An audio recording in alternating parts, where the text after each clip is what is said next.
Gusto nyo ba mga bossing na gawing 24-hour recording yung ating mga dashcam? Actually, ang advantage nyon mga boss kapag nagpark tayo sa public area, pwedeng mag-record yung ating dashcam ng tuloy-tuloy kahit na iniwan na natin siya doon. Okay, so paano siya gawin? Ito mga bossing, ituturo ko sa inyo. Bali ngayong araw na to, ang kakailanganin natin is of course, yung tinatawag na hardwire kit. Okay, so sa nakakabili ng hardwire kit, ilalagay ko na lang yung product link sa video description and then sa pin comments. And mapapayo ko nga pala kung ano yung brand ng inyong dashcam. Kagaya nito, my dashcam is DDPI Z60. So ang binili kong hardwire kit is syempre DDPI din. Tapos kailangan natin ng test light.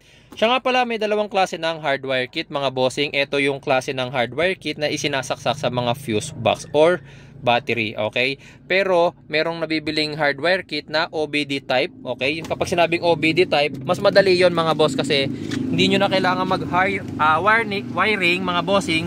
Kailangan nyo lang hanapin is yung OBD port ng ating sasakyan. So ito yung OBD port nya, okay? Ayan, okay? Kaso in my case, kailangan ko yung aking OBD port kasi meron ako naka-install na heads up display. Ayan, may heads up display ako, so habang bumabiyahe, ginagamit ko yung aking OBD port. So ito yung pwede kong gamitin, okay? First thing na gagawin natin mga bossing is syempre i-locate kung nasaan ang ating fuse box. Majority ng fuse box mga bossing nandito sa ilalim ng ating manibela. In my case, Gilio Cabango yung car ko, so open lang tong box na to and hugutin. Makikita nyo yan. Okay, so dalawang fuse ang hahanapin natin dyan. Tapos pagagapangin na natin agad yung wire. Hindi pa natin i-connecta yung ating hardware kit. Mas madali kasi mga boss, kailangan makagapang muna yung ating wire. So palulusutin natin yung wire papunta rito hanggang sa lumusot dito. So itong weather strip mga boss, hinihila lang naman yan. Ayan, okay, hilahin nyo kahit hanggang dyan mga boss. Hindi na kailangan matanggal ng husto. Tapos palulusutin natin mula sa ilalim hanggang lumusot dito. Tapos pagagapangin natin dyan hanggang makarating doon. Okay, since nandito yung ating dashcam at dito yung wiring nya, hindi pwede rito, papangit masyado. So dito natin siya pagagapangin. Okay,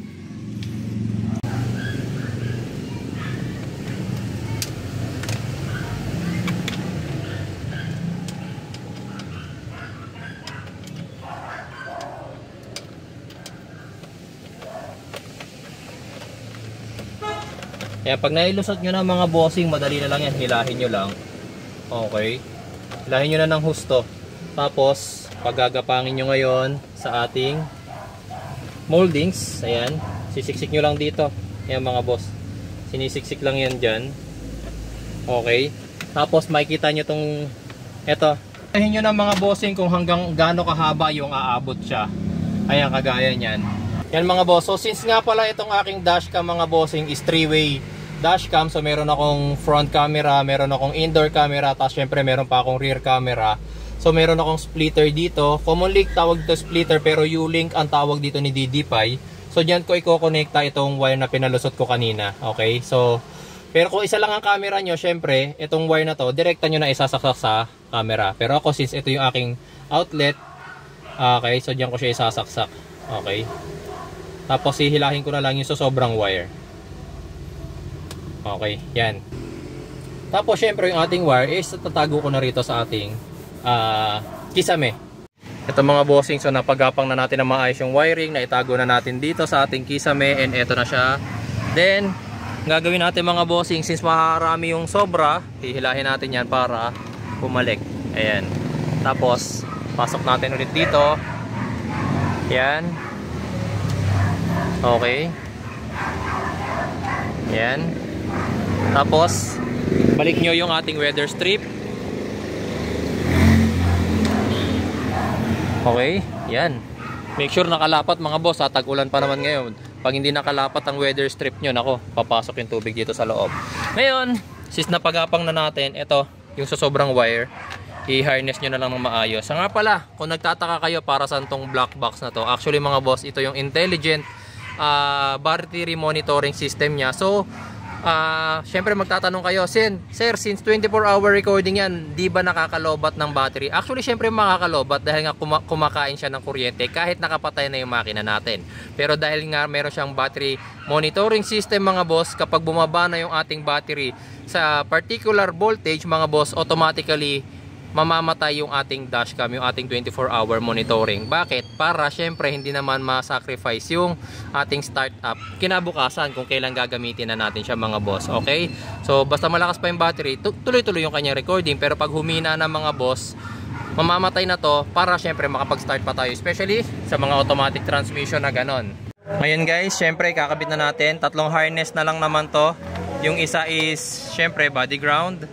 Itong pula nakalagay is accessories. So pag sinabi ng accessories mga bossing, may power lang yung fuse kapag ka naka-turn on yung ating ignition. Tapos kapag ka VCC, ito mga bossing, syempre ito yung kahit naka-off yung ating ignition mga bossing, meron tong power. Okay, so dito na natin magagamit yung test light.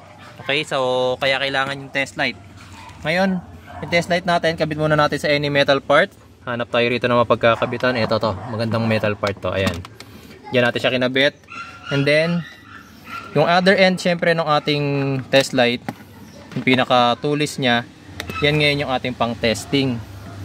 So kapag umilaw, kagaya niya, naka-off yung ating ignition switch. Ayan, makikita nyo off yung ating gauge.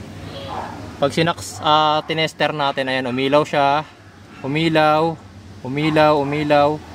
Okay, so lahat pala to, ano naka-open kahit naka-off pa yung ating ignition. Okay.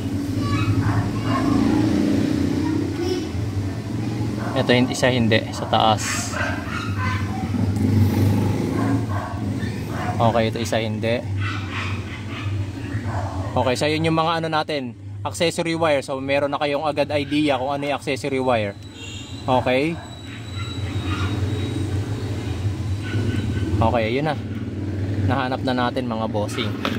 Ito mga bossing, so ikakabit na natin yung ating unang wire, yung itong VCC natin dito. Kaso meron ako na-observe. Ito, pakita ko muna sa inyo. Ayan, so hindi ko siya maiba-on. Why? Kasi nga syempre yung fuse natin, yung fuse slot, sakto lang para sa taba ng isang fuse. Okay, ang problema, meron siyang kulay black. Itong black na to, ayan yung reason kaya hindi siya pumapasok. Okay, so kapag ganyang klase yung fuse slot nyo, medyo alanganin to. So kailangan nyo pa ng isa pang adapter. Ito, meron akong adapter galing sa luma kong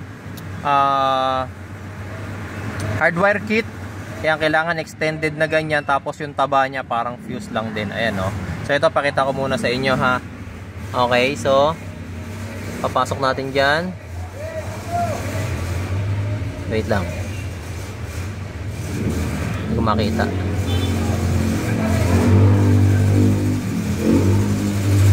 Ayun, pasok siya, di ba? Okay, so ito na yung gagamitin natin.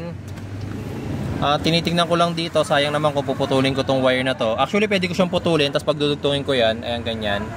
Pero pwede rin kasi itong fuse, ito yung saksakan niya, dito pinapasok yan. Papasok ng ganyan yan ganito. Ito na yung magiging itsura niya mga bossing. Ito yung yellow wire sa VCC, yung may power pagka naka-off pa yung ating ignition switch. And then yung ating red, yung ating accessory line. So dito natin yan ikakabit mga boss. Ito, magiging eksaktong itsura niyan. Kabit muna natin.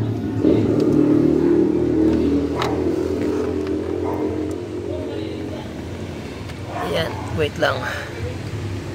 Okay, yan.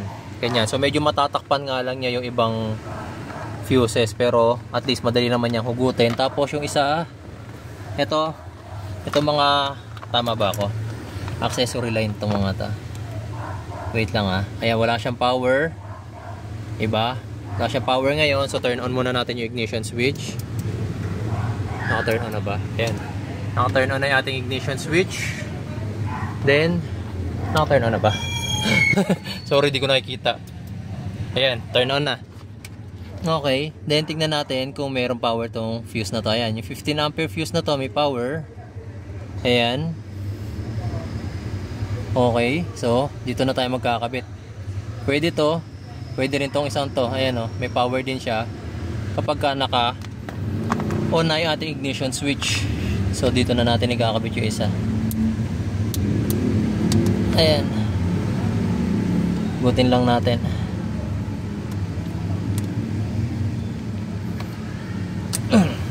Okay, tapos since accessory line yan, ito ikakabit natin.